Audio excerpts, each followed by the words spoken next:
Olá, amigas e amigos do Lar de Jesus. Sejam todos bem-vindos a mais esta reflexão do Evangelho, para que possamos nos sintonizar com a luz que nos governa e sermos auxiliados na compreensão. Vamos nos preparar. Assim, fechando nossos olhos e nos sentando de forma confortável, deixemos de lado todas as preocupações e agitações que possam estar tirando nossa tranquilidade.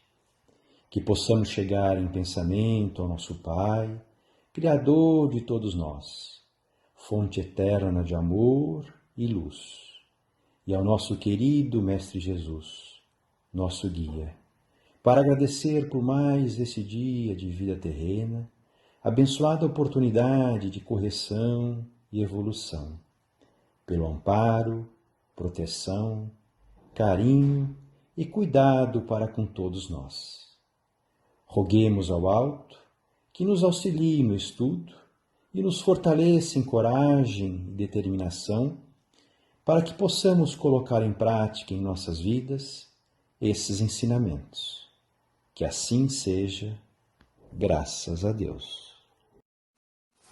O Evangelho de hoje se encontra no livro Vinha de Luz, ditado pelo Espírito Emmanuel e psicografado por Chico Xavier. A lição é de número 166, denominada Respostas do Alto. Essa lição é extraída do Evangelho escrito por Lucas, capítulo 11, versículo 11.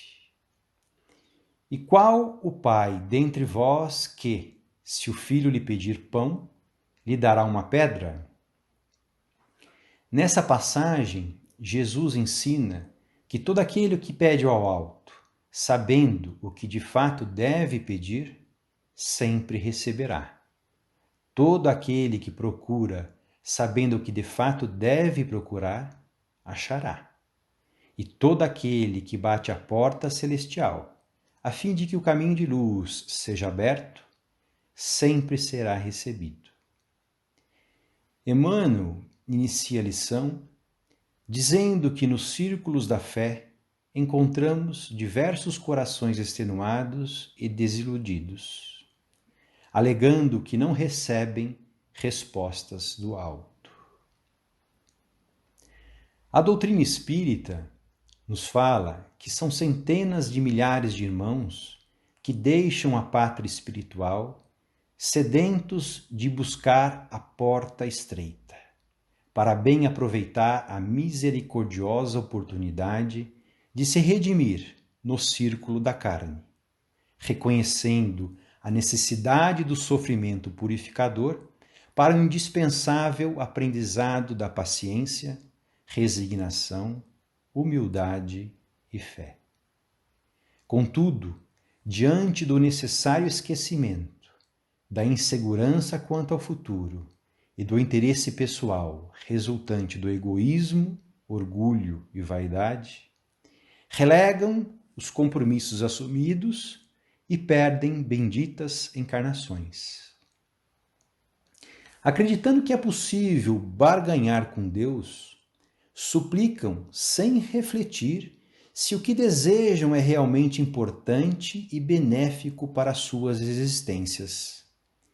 E como na maioria das vezes não o são, a providência divina não os atende, gerando decepções e angústias. Emmanuel chama atenção para a necessidade de refletirmos com serenidade sobre os propósitos de Deus para nossas vidas, dizendo a esses corações aflitos que a meditação mais profunda lhes conferiria mais elevada noção dos divinos desígnios, entendendo, enfim, que o Senhor jamais oferece pedras ao filho que pede pão. O Espiritismo esclarece que o Pai nos criou simples e ignorantes, com o propósito de evoluirmos com o nosso próprio esforço a caminho da felicidade. Por isso, aquele que pede o pão da vida, o pão nosso de cada dia, jamais será relegado por aquele que nos ama incondicionalmente. Discernimento, compreensão, coragem, determinação, confiança, esperança, resignação, fé, alegria de viver, harmonia, equilíbrio e paz, nunca faltarão aqueles que rogarem com sinceridade e humildade. Se bem alimentado, o espírito encarnado não se curvará à porta larga, visitada pela grande multidão, iludida pelos efêmeros prazeres mundanos e acostumada ao menor esforço. Por isso é que Emmanuel reconhece que nem sempre é possível compreender de pronto a resposta celeste em nosso caminho de luta. Isso ocorre porque a nossa visão de vida ainda é muito estreita. Ignoramos ou esquecemos de onde viemos, por que viemos e para onde retornaremos. O imediatismo e o apego às facilidades deste mundo nos confundem, nos cegam. Emmanuel adverte que em muitas ocasiões a contrariedade amarga é aviso benéfico e a doença é recurso de salvação. Fortuna, posição social e poder podem ser circunstâncias necessárias ao nosso aperfeiçoamento, ou obstáculos extremamente perigosos que ainda não temos condições de transpor sem prejuízo de nosso equilíbrio. De igual forma, a boa saúde do corpo físico.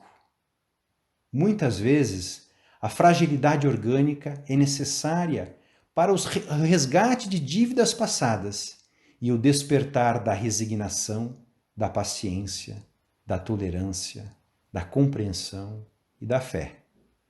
É o que justifica o nascimento de crianças com impedimentos mentais e físicos.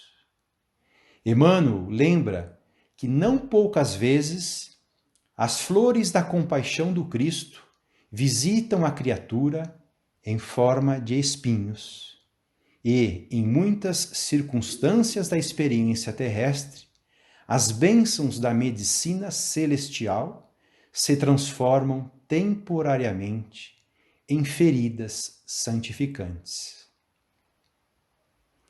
Em muitas fases da luta, o Senhor decreta a cassação de tempo ao círculo do servidor, para que ele não encha os dias com a repetição de graves delitos, e não raro, dá-lhe fealdade ao corpo físico, para que sua alma se ilumine e progrida.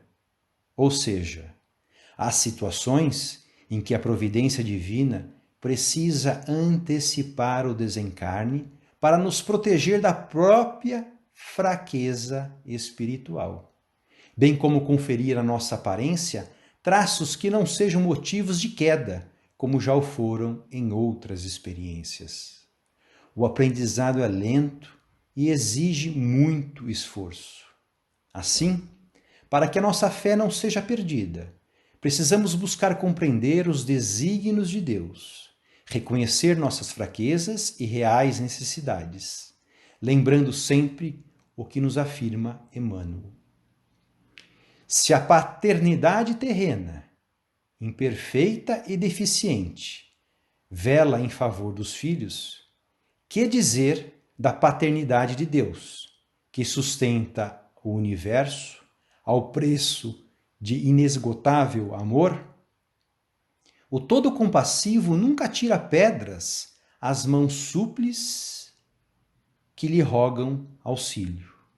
Se te demoras, pois, no seio das inibições provisórias, permanece convicto de que todos os impedimentos e dores te foram concedidos por respostas do alto aos teus pedidos de socorro, amparo e lição, com vistas à vida eterna.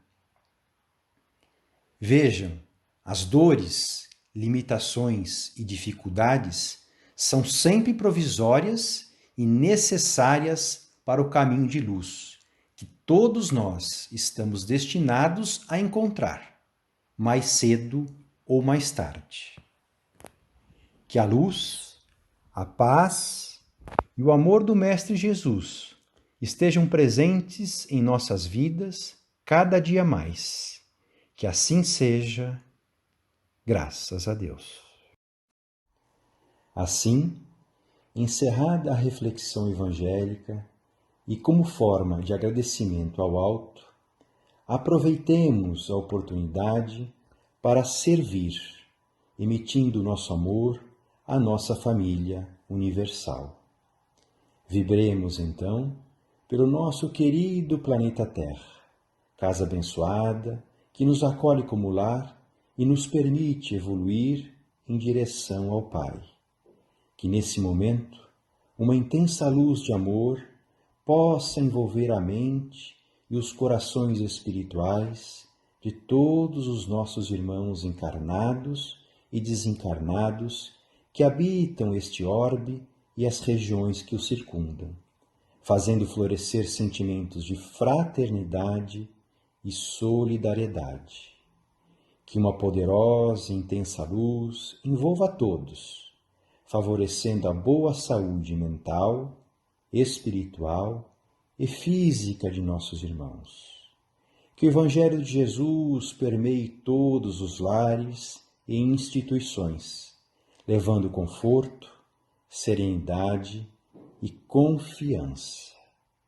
Que os nossos lares, em particular, recebam a visita do Mestre Jesus e que sua luz transborde por portas e janelas, favorecendo toda a vizinhança. E que cada um de nós continue perseverante na seara divina, servindo e amando. Que assim seja, graças a Deus.